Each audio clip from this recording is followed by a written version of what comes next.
तो डिबेट की शुरुआत करें, लेकिन उससे पहले एक बड़ी खबर आपको बता दें, दिल्ली से आ रही है। कांग्रेस ने कैंडल मार्च निकाला है। कैंडल मार्च में राहुल गांधी शामिल हुए हैं। पहलगाम आतंकी हमले के विरोध में कैंडल मार्च निकाला गया है। तस्वीर आपको दिखाते हैं दिल्ली से। ये दिल्ली की तस्वीर इस वक्त आप देख रहे हैं, जहां पर कैंडल मार्च कांग्रेस की तरफ से कांग्रेस दफ्तर की तस्वीर हम देख पा रहे हैं। कांग्रेस दफ्तर से तस्वीर, ये कैंडल मार्च निकाली गई और पहलगाम आतंकी हमले का विरोध यहां पर जताया गया है मशाल के जरिए, कैंडल मार्च के जरिए। दृष्टि हमारे साथ जुड़ रही है, सीधे उनके पास चलते हैं। दृष्टि, तस्वीरें दिखाइएगा और लोगों से बात भी कीजिएगा।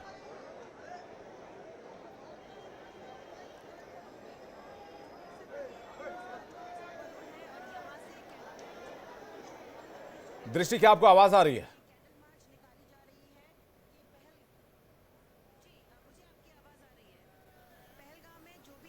पहलगाम में आतंकी हमले के विरोध में जिस तरीके से उनको तो तस्वीरें हम आपको दिखा रहे हैं। आप देखिए कि किस तरह से बड़ी संख्या में कांग्रेस के कार्यकर्ता यहां दिख रहे होंगे आपको, हाथ में कांग्रेस का झंडा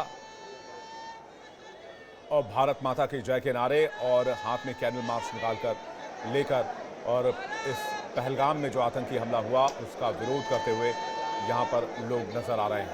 संदेश साफ है, सरकार पाकिस्तान के खिलाफ एक्शन ले। संदेश साफ है, सारी पॉलिटिकल पार्टीज एकजुट हैं इस हमले के बाद। संदेश साफ है, पूरा देश एकजुट है। संदेश साफ है, कोई पॉलिटिकल मतभेद नहीं है इस राय पे कि पाकिस्तान के खिलाफ बड़ा एक्शन होना चाहिए। दृष्टि हमारे साथ जुड़ी हुई है, दृष्टि के पास चलते हैं। दृष्टि, तस्वीरें दिखाइएगा और कुछ लोगों से बात भी कीजिएगा, क्या कह रहे हैं लोग?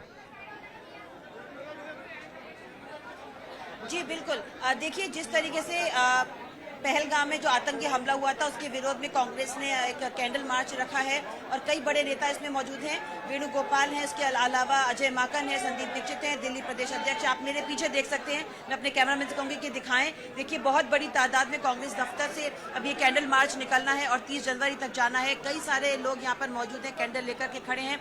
और आइए मैं आपकी इनसे बात कराती हूँ। आप ये बताइए, आप यहाँ पर आज कैंडल मार्च निकालने वाले हैं, आप पहलगाम में जो आतंकी हुआ क्या कहना चाहेंगे? ये कहना चाहेंगे कि मैडम, इतना खतरनाक हमला हमारे देश पे पाकिस्तान ने किया है। देश के प्रधानमंत्री जी चले गए बिहार चुनाव कराने, उनमें तो कोई शर्म है ही नहीं। अच्छा ये बताइए, इसके साथ ही हम बात करना चाहेंगे कि आप ये बताएं, आज जो आतंकी हमले में लोग मारे गए हैं, श्रद्धांजलि है उनको, तो आपने आज कैंडल मार्च निकाला। देखिए, हम एकजुटता की बात करते हैं, हम हिंदू मुस्लिम सिख ईसाई की बात करते हैं, हम आतंकवाद के खिलाफ हैं। सर्वदलीय बैठक में सारी पार्टियां एक हैं। वो ये कहती है, वो संदेश देना चाहती हैं कि आतंकवाद को खात्मा कैसे करना है वो केंद्र सरकार काम है, वो प्रधानमंत्री मोदी जी का काम है। अब मोदी जी को तनिक भी देर करने की जरूरत है, इसमें राजनीति से हट के बात करने की अगर बात करें तो अब मौका आ गया है सबक सिखाने का। देखिए, अब पाकिस्तान भी आपको आंख दिखाने लगा है। आप अंदाजा लगा सकते हैं कि पाकिस्तान तैयार है। अगर हिंदुस्तान में अगर देरी होगी, अगर आक्रमण नहीं करेगा, जंग की जरूरत है और खत्म करने की जरूरत है, तभी आतंकवाद खत्म होगा। ये सारी पार्टियां, ये देश की जनता चाहती है, यहाँ के हर एक हिंदुस्तान का भारतीय चाहता है कि मुकाबला होना चाहिए। बिल्कुल मुकाबला होना चाहिए और हाँ, जनता का यही डिमांड है। आप क्या कहना चाहेंगे? आज श्रद्धांजलि देखिए, हमने कैंडल मार्च आज निकाला है। पूरी कांग्रेस कमेटी, अखिल भारतीय कांग्रेस कमेटी, राष्ट्रीय अध्यक्ष राहुल गांधी, जितने भी हमारे बड़े नेता हैं, कार्यकर्ता हैं, हम सब देश के साथ खड़े हैं और उन लोगों के साथ खड़े हैं जिन लोगों को 26-27 लोगों को मारा गया।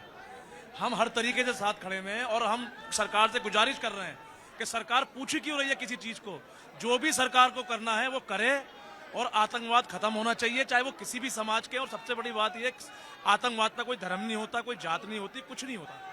ये सब जो है खत्म होना चाहिए और पाकिस्तान को मुंह तोड़ जवाब देना चाहिए। कई सारी महिलाएं हैं यहाँ पर जो कैंडल मार्च निकाल रही हैं। आइए मैं उनसे आपकी बात कराती हूँ। मैम ये बताइए, आज आपने कैंडल मार्च निकाला है, आपका क्या मांग है?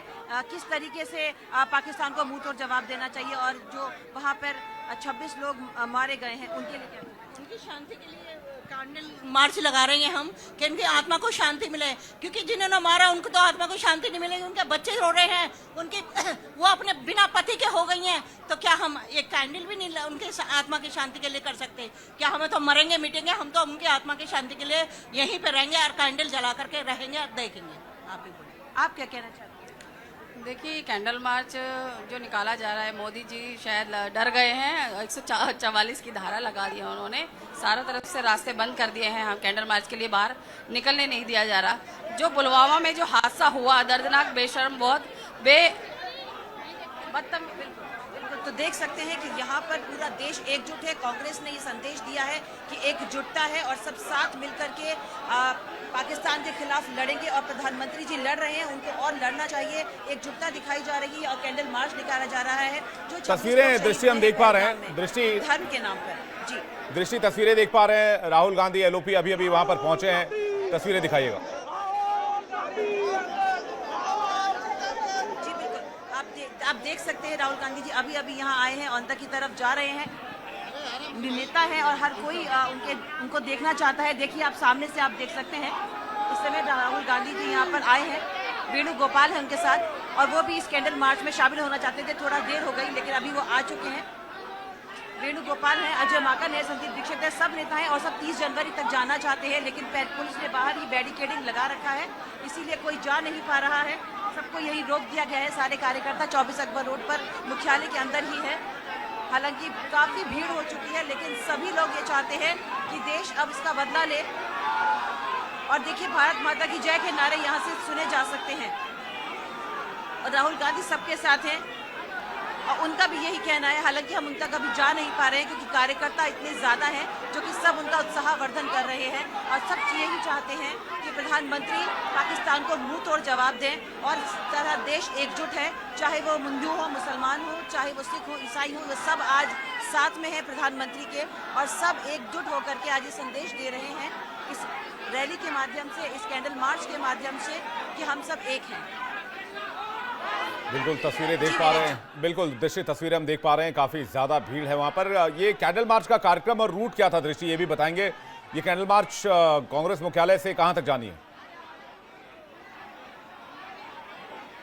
जी ये कैंडल मार्च जो है ये कांग्रेस मुख्यालय से 30 जनवरी तक जानी थी और यहाँ से 30 जनवरी तक पैदल चल के जाना था, लेकिन अभी फिलहाल जिस तरीके से इनको बाहर निकलने नहीं दिया जा रहा है, कैमरामैन कोशिश कर रहे हैं कि हम लोग बाहर जा पाएं, हालांकि बहुत ज़्यादा भीड़ है। ये कैंडल मार्च 30 जनवरी लेन तक जाना है, वहां तक जाकर के साथ है, लेकिन पुलिस ने बाहर बैरिकेडिंग लगा रखा है, इसीलिए कोई जा नहीं पा रहा है। लेकिन कोशिश पूरी है कि सारे नेता एक शांति से कैंडल मार्च निकालें उन शहीदों के नाम पे जो 26 लोग ये टूरिस्ट वहाँ पर शहीद हुए हैं सिर्फ एक धर्म के नाम पे और आतंकवादियों ने उनको अपना निशाना बनाया है। और सब कोशिश कर रहे हैं कि उनके पीछे जाएं, हम भी उनके पीछे जाने की कोशिश कर रहे हैं।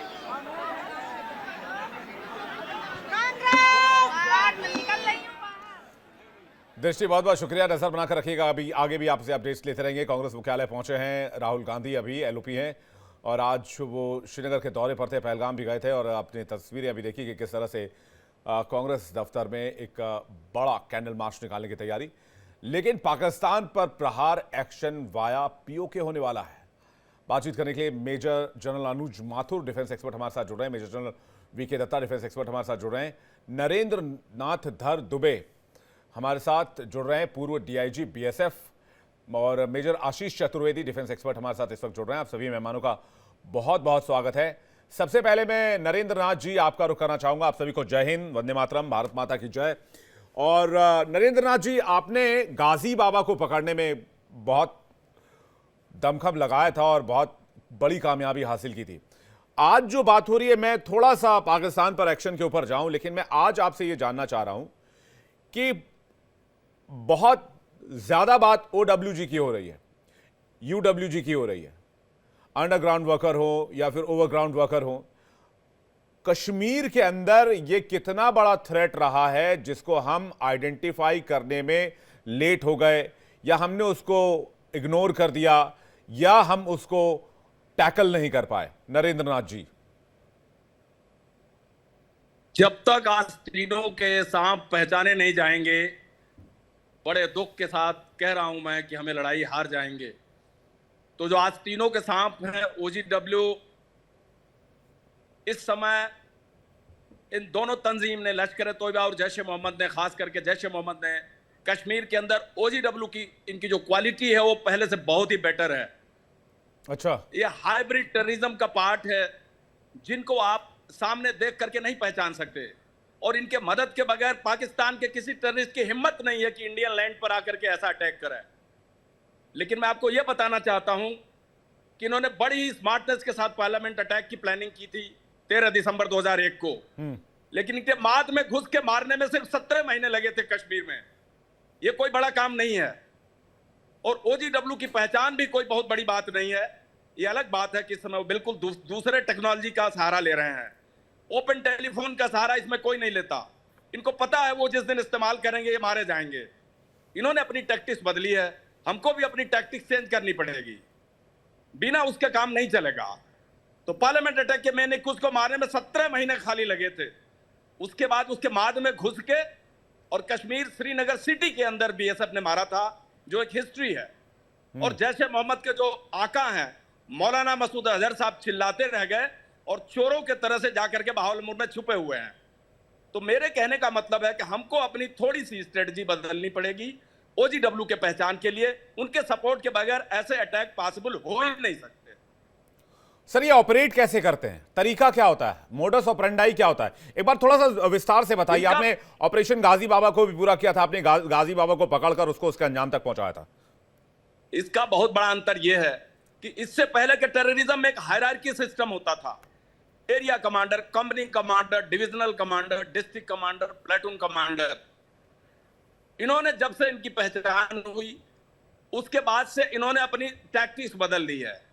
अब हायरार्की सिस्टम पे काम नहीं करते, ये टास्क सिस्टम पे काम करते हैं। ये स्पेसिफिक ऑपरेशन को पिक करते हैं और इनके जो OGW होते हैं वो एक पर्टिकुलर, इवन दो तंजीम, तीन तंजीम का एक OGW होता है। ये स्पेसिफिक रोल लेते हैं। लाइक ये पॉइंट ए से पॉइंट बी तक लॉजिस्टिक्स पहुंचाएंगे। बीच में इनके कटऑफ्स होते हैं। मोबाइल का इस्तेमाल करते नहीं। They are extensively using the app system. Most secure app system का इस्तेमाल करते हैं, कोड का इस्तेमाल करते हैं। दिन में दुकान चलाएंगे, ये गाड़ी चलाएंगे, खेती करेंगे। लेकिन आम आदमी, आम पुलिस, आम फोर्स का आदमी नहीं समझ पाता बेसिकली कि इनका दूसरा रोल क्या है। Hybrid terrorism. जिस तरह से आपके पास एक मोटर कार है, उस कार को आप कभी CNG पे चला लीजिए, कभी पेट्रोल पे चला लीजिए, कभी आपको मौका मिले तो उसको बैटरी पे चला लीजिए। सेम इंजन, सेम गाड़ी। तो एक OGW मुख्तलिफ रोल प्ले कर रहा है। और इसमें जैश ने अपने OGW की क्वालिटी बहुत इंप्रूव की है आज के टाइम में।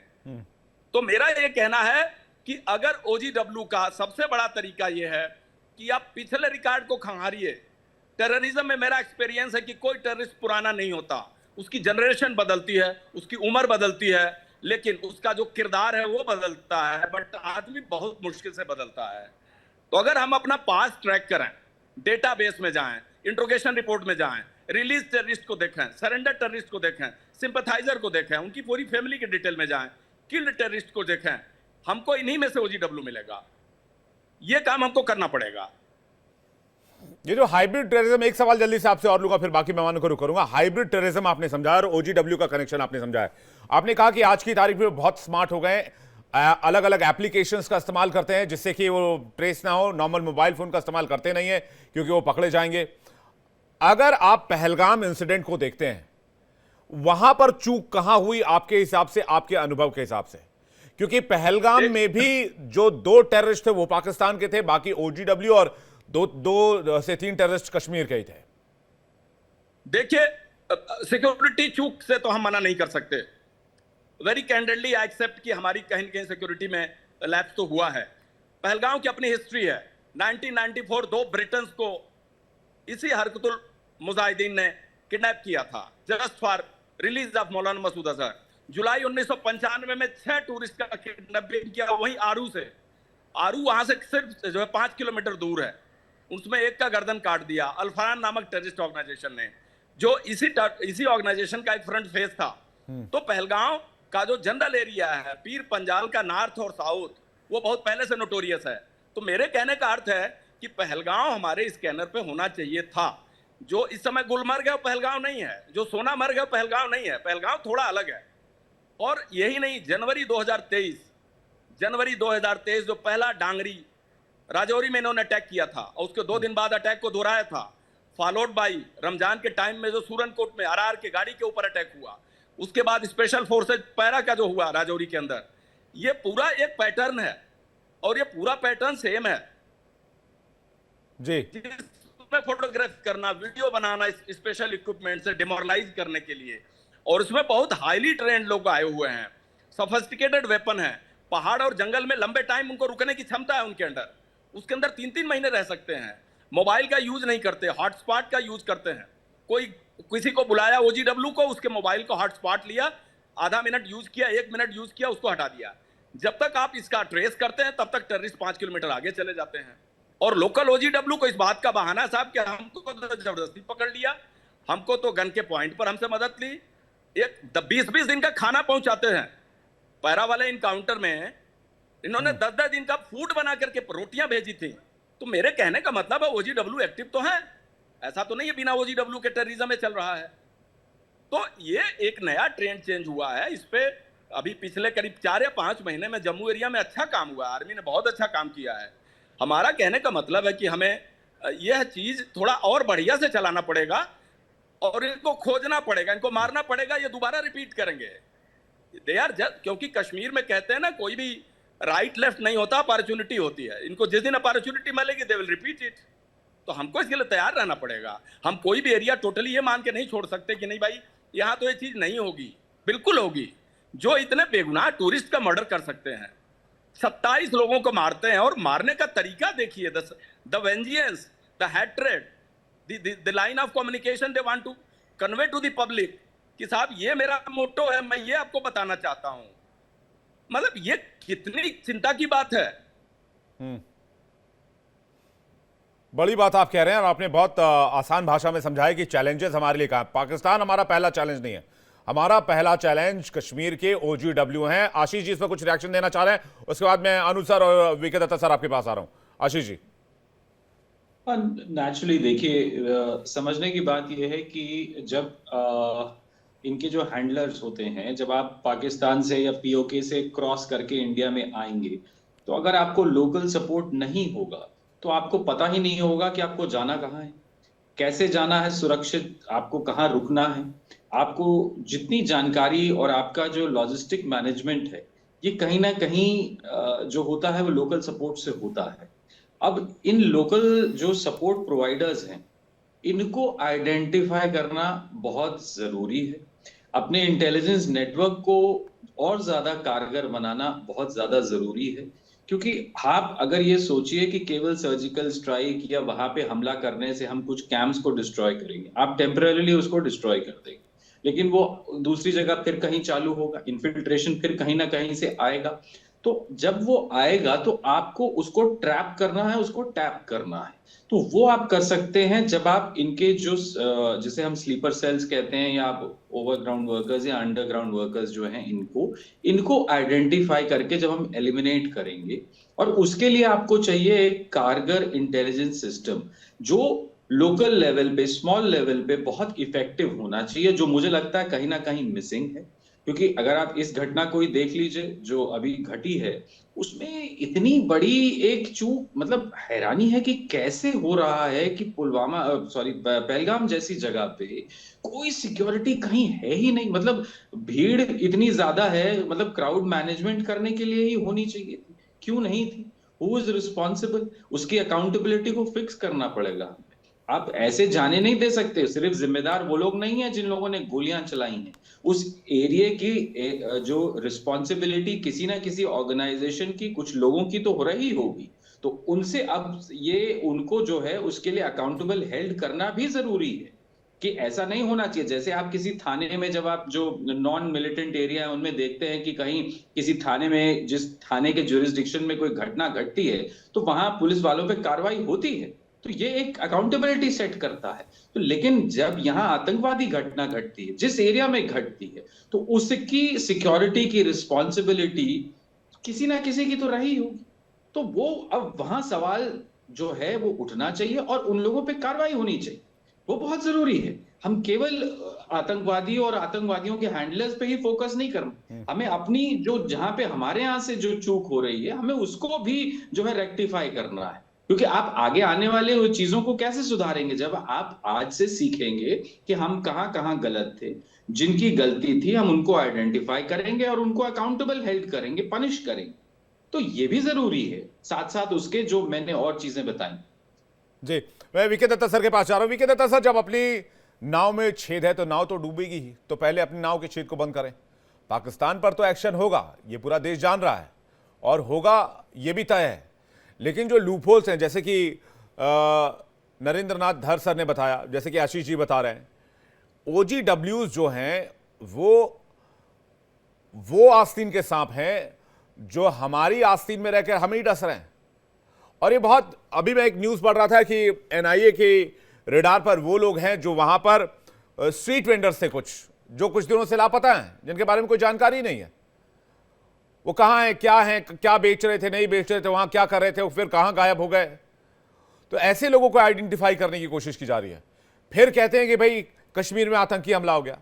जब लोकल सपोर्ट है तो इस बात को स्वीकार करते हुए फिर आगे बढ़ना चाहिए और उनको आइडेंटिफाई करके उनको डिस्ट्रॉय करना चाहिए। लेकिन सबसे बड़ा चैलेंज यही है कि उन तक पहुंचे कैसे।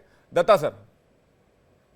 बिल्कुल, देखिए ऐसा है, ये सबको मालूम है कि हम एक long term state sponsored terrorism face कर रहे हैं J&K में, जिसके पीछे पाकिस्तान 1947 से पड़ा हुआ, और लगातार वो जब भी उसको मौका मिलता है वो कार्रवाई करता है।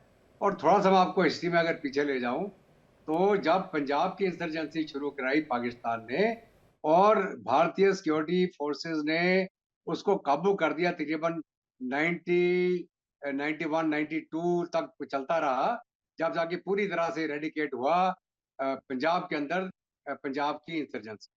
जब वो पंजाब की इंसर्जेंसी बिल्कुल एप पे आ गई, उसी समय 1989 में ये रुबैया सईद का कांड हुआ, जिसके अंदर की होम मिनिस्टर की बेटी का दिखावा करके किडनैप हो गई है, उसको किडनैप कर दिया गया है।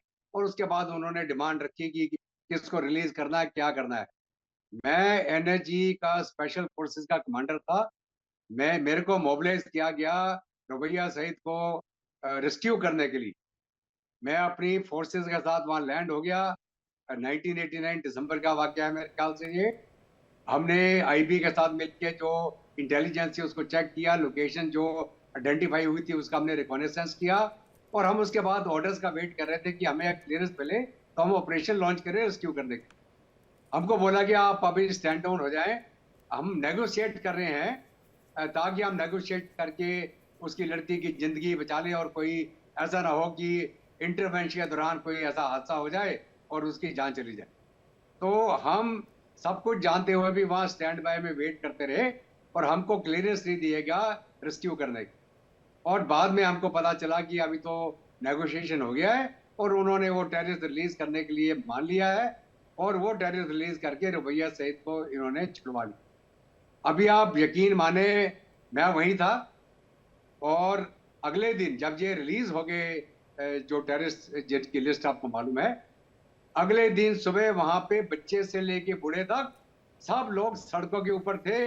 आजादी आजादी के नारे लगने लगे, हर एक खंबे पे, हर एक पोल पे झंडे लगे इनके जी J&K JKLF वगैरह के, ठीक है, हर एक जगह पे।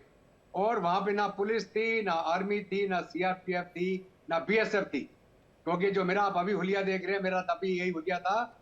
मैं अपनी फौज का फिरंग पहन के वीडियो कैमरा लेके मैंने वो वीडियो रिकॉर्डिंग करी उस समय की। हम ही लोग थे वो आज जो घूम रहे थे उस समय उस भीड़ के अंदर, ठीक है। वो एक टर्निंग पॉइंट आया पूरी ये जो मूवमेंट है, release of Rubaiya Sayeed, the daughter of the home minister of then, ठीक है। तो वो टर्निंग पॉइंट चालू हुआ। उसके बाद में जो JKLF को इन्होंने साइडलाइन करना शुरू किया, फिर हुजी, हिजबुल मुजाहिदीन, लश्कर-ए-तौबा का इन्होंने पाकिस्तानियों ने इंडक्ट किया, ताकि वो इंडिपेंडेंट मूवमेंट की जगह पे अब उसको पाकिस्तान की तरफ स्वे कर दिया जाए।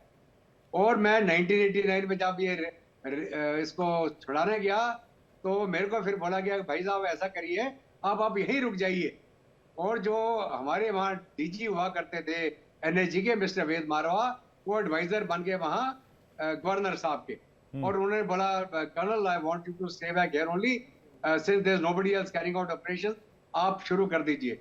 आप यकीन नहीं मानेंगे, मैं एक कंपनी, मतलब कंपनी स्क्वाड्रन वर्क मेरे पास था, मैंने उसके साथ में काउंटर टेररिस्ट ऑपरेशन चालू करे, चाहे वो आसपास बदगांव का इलाका जहाँ। और आप यकीन नहीं मानेंगे, हम फिरंग पहन के जाते थे, हमने कुछ कश्मीरी लड़कों को अपने साथ लिया जो भाषा बोल सकते हैं कश्मीरी। हम प्राइवेट गाड़ियों में जाते थे गांव में, हम जहाँ जाते थे हम ये डिपीट करते थे कि हम पाकिस्तान से आए हैं। आप यकीन नहीं मानेंगे, हम वेलकम होते थे सब जगह पे। हमको खाना पीना चाहे, हम चुप, मैं पंजाबी बोलता था, कुछ और लोग पंजाबी बोलते थे, हम बोलते थे हम पंजाबी। और ये हमारे साथ में जो लाइजन वाला है, तो ये माहौल था उस समय। बिल्कुल, ये पाकिस्तान से आए हुए सर मिलिटेंट्स आपकी बात और जी आपकी बात और धर सर की बात में अगर उसको डॉट कनेक्ट करूं तो आपके समय में चीजें हाइब्रिड नहीं थी, खुलम खुल्ला था 60-70%। आज की तारीख में खुलम खुल्ला नहीं है। आज की तारीख में चीजें हाइब्रिड हो चुकी हैं। जैसा कि मैंने आपको एक एग्जांपल दिया कि एनआईए उन लोगों को ढूंढ रही है, कुछ जो स्ट्रीट वेंडर्स थे जो वहां पर थे। और मैं एक बड़ी इनसाइड स्टोरी आपको बताता हूं। अभी चंद घंटों पहले यह खुलासा हुआ है कि अमरनाथ यात्री इस जगह पर आराम करते थे जहां पर यह टेरर अटैक हुआ, और यह खुलता था जून में। लेकिन टूरिस्ट इतने आ रहे थे तो टूर ऑपरेटर्स ने क्या किया कि बगैर सिक्योरिटी फोर्सेस को इन्फॉर्म किए हुए टूरिस्टों को यहां ले जाना शुरू कर दिया और वहां पर ले जाकर टूरिस्ट भर दिए। तो मैं तो कहता हूं इन्हीं टूर ऑपरेटर्स में से कोई एक मोल है, इनको पकड़ो, इनके पास से हो जाएगा खुलासा कि इंफॉर्मेशन कहां से गई कि पहलगाम में बारसैन में जो है वहां पर टूरिस्ट बैठे हुए हैं। 20 तारीख को ले जाना शुरू किया, 22 को अटैक हो गया। कितनी स्विफ्टली इंफॉर्मेशन पास हुई है। ये इन्हीं लोगों में से एक हैं जिन्होंने इनको यहां पर पहुंचाया, उन टूर ऑपरेटर्स में से या फिर उनके आसपास जो ओजीडब्ल्यूज रहे होंगे। तो बहुत हद तक इनके पास कोई क्लू है। अनुज माथुर सर से एक रिएक्शन लूंगा, फिर मैं नरेंद्र नाथ सर इसी सवाल पर आप पर आ रहा हूं। माथुर सर। देखिए, बिल्कुल बिल्कुल विवेक, आप जो कह रहे हैं वो बिल्कुल सही है। क्या है कि इसमें कहीं ना कहीं आपको देखना पड़ेगा कि ये डेफिनेटली इंटेलिजेंस का लीकेज हुआ है।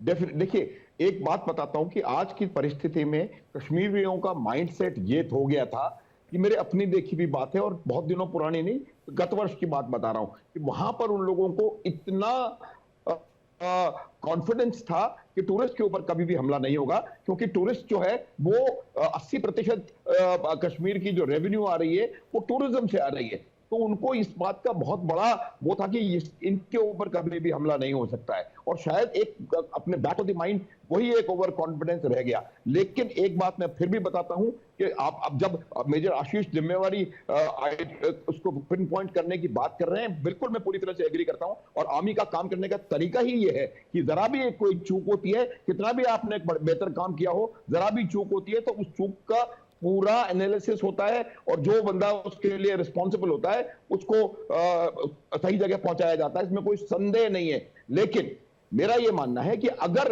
एक एरिया ऑफ रिस्पॉन्सिबिलिटी किसी पुलिस ऑर्गेनाइजेशन का है, क्योंकि ये इस प्रकार का एरिया है जो कि वहां की लोकल पुलिस को कवर करके रखना चाहिए था। देखिए, वहां पर इतना बड़ा टूरिस्ट स्थान है, वहां इतने लोग जा रहे हैं और वहां पर एक डंडे वाला पुलिसमैन भी नहीं है। इसका कोई जवाब किसी के पास नहीं हो सकता। और इसकी वजह सिर्फ यही है कि सिक्योरिटी क्लियरेंस के बगैर यह काम किया गया। जब भी कोई काम आप कश्मीर घाटी में करेंगे, मैंने 18 साल निकाले हैं कश्मीर के तीनों हिस्सों में मिलाकर के, जम्मू, लद्दाख और कश्मीर को मिलाकर के, मैं एक एक चप्पे को जानता हूं। अपनी पठान मैंने वहां कमांड करी है। इस इलाके में मैं पहलगाम का यूनिट कमांडर था। और ये जो इलाका है, इसको जब तक आप सेंसिटाइज नहीं कर देते हैं, सैनिटाइज नहीं कर देते हैं, तब तक इस इलाके में मेरे हिसाब से हरकत होना अलाउड ही नहीं होना चाहिए। देखिए, इसको जो देखना पड़ेगा वो ये देखना पड़ेगा कि कौन कौन इसमें शामिल है। और ये बात आप मान लें कि इनका जो बहुत जबरदस्त एक इकोसिस्टम है, एक नेटवर्क है, एक इंफ्रास्ट्रक्चर है जो कि इनको लॉजिस्टिक सपोर्ट देता है और इनको हर प्रकार की गाइडेंस और हर प्रकार का उनको काम करता है, उनकी मदद करता है।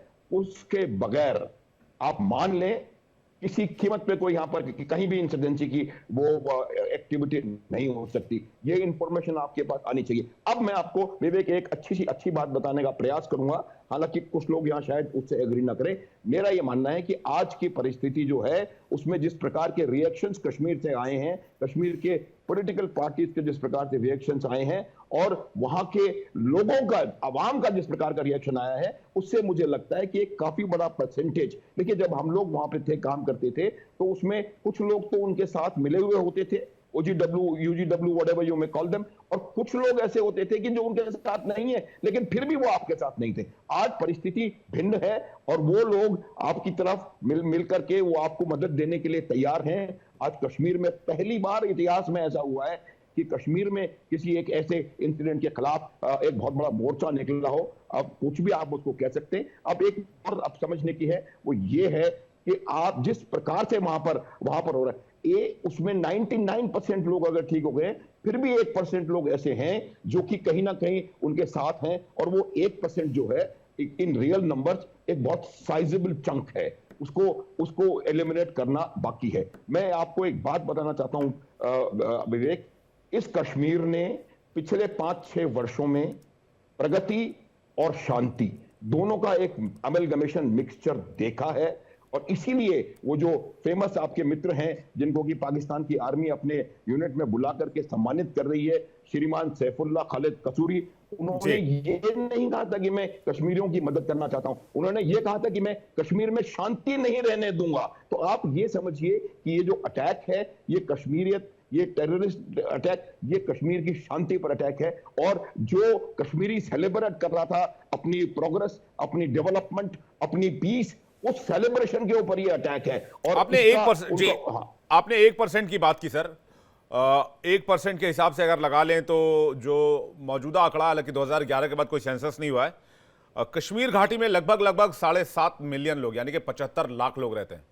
75 लाख का 1% 7,500 होता है सर। 7,500 बहुत बड़ी संख्या है।